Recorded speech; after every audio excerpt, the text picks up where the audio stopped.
Hi, this is Janossy. In this video, I'm going to show you how to locate and download Microsoft's Windows Media Encoder and then how to install it on your machine.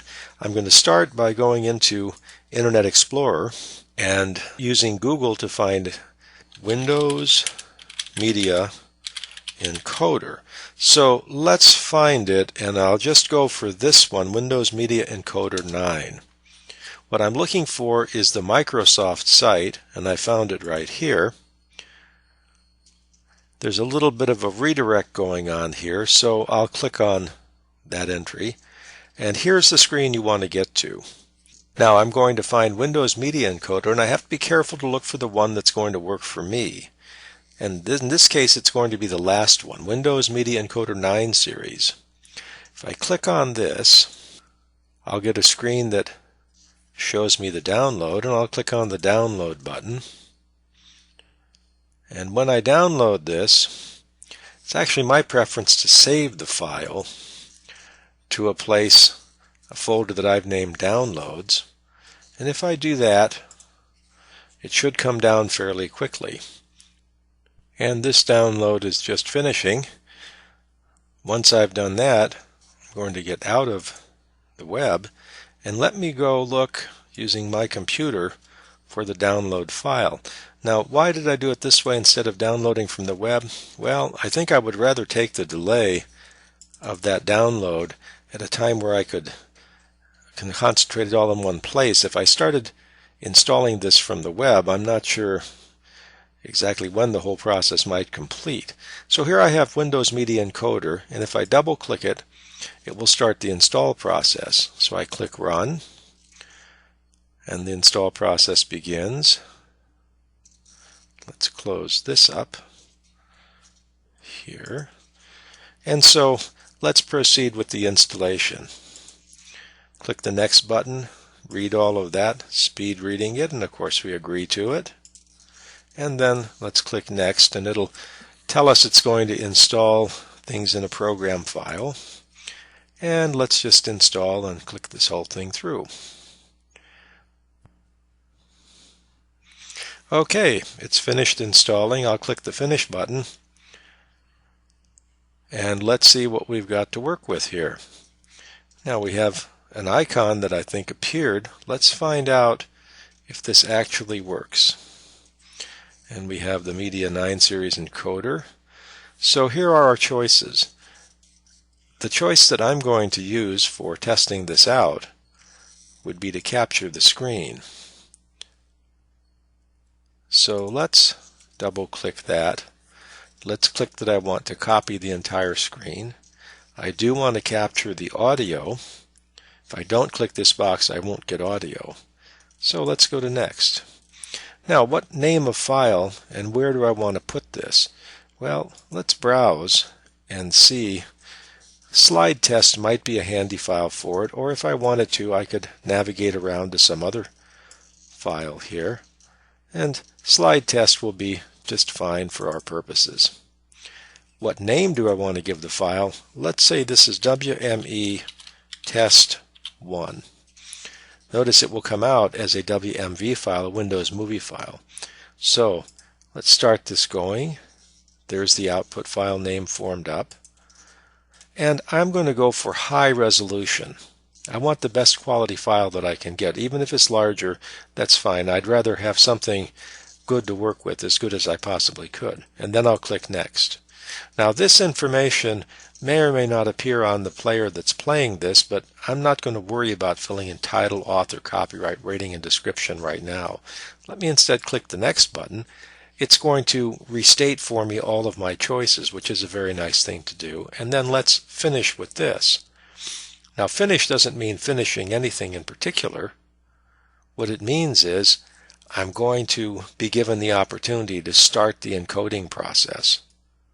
When I click the Start Encoding, the screen will disappear, and I'll have to open it up again from its menu bar icon in order to stop the encoding. And I'm going to start the encoding. So close this dialog box to start the capture.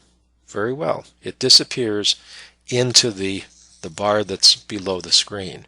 Now, anything that I do on the screen will be recorded. So let me take a few actions here. Supposing I open up PowerPoint and I play a few slides, and I want to narrate these slides.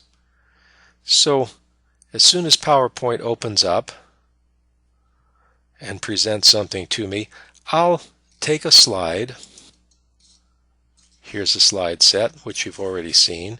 I'll click to present it, and now I can speak and discuss whatever I want to with this slide.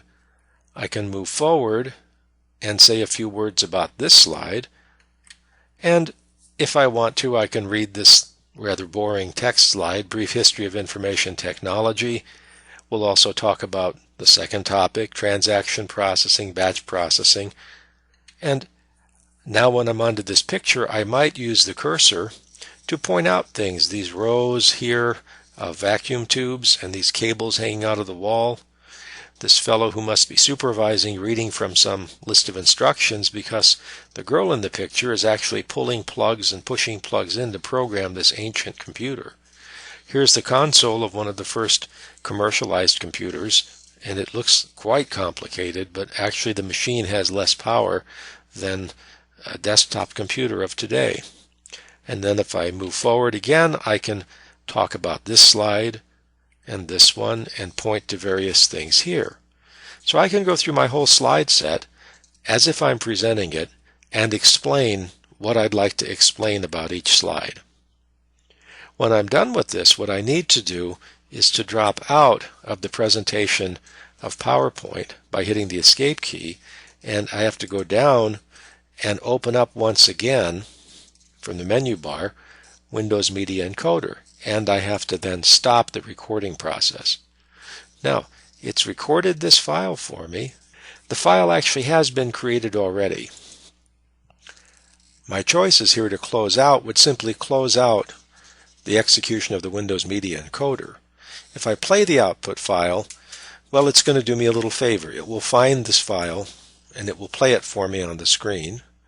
A new session just means I want to start all over again, and help is help. But I'm just going to close this. And in response to that, now I can exit the program. The current session is not saved means the series of keystrokes I just did. I don't really care about saving that.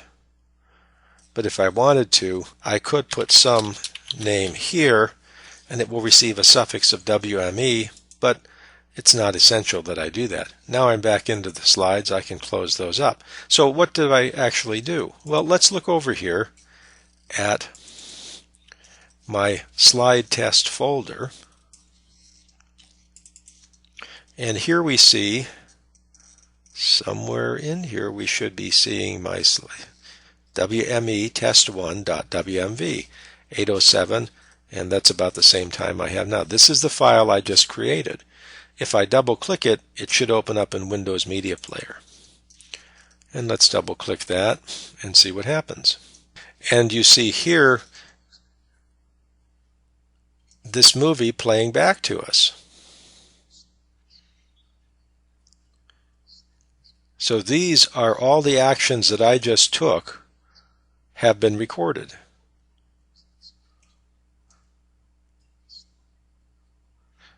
And rather than see this a second time, I'm just going to close that playing of that movie up. So this is what we would upload to YouTube if you wanted to share this movie with somebody else. There is no built-in editor in Windows Media Encoder, but you could use this with Windows Movie Maker to actually do some simple editing on this, cutting off the front, cutting off the back, and perhaps even increasing the sound level a bit. That's something I'll show you in the following video.